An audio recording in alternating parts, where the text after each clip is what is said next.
A Deputación vén de iniciar as obras de rehabilitación da estrada provincial que conecta Cebo, a altura da LU 701, con Negueira de Muñiz. Cun orzamento de máis de 300.000 euros e un prazo de execución de 3 meses, o obxectivo desta actuación é mellorar un treito de preto de 8 kilómetros. Os traballos consistirán na limpeza de cunetas, drenaxe, renovación do firme con aglomerado en quente e a nova sinalización vertical e horizontal.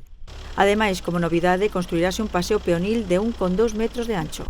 Desde a Deputación destácase que esta obra responde á necesidade de garantir a seguridade viaria nunha zona onde o trazado, as condicións meteorolóxicas e a orografía exixen un firme en bo estado e con drenaxe eficaz. A incorporación do paseo lateral permitirá tamén dar resposta á mobilidade da veciñanza e dos visitantes que percorren a zona a pé.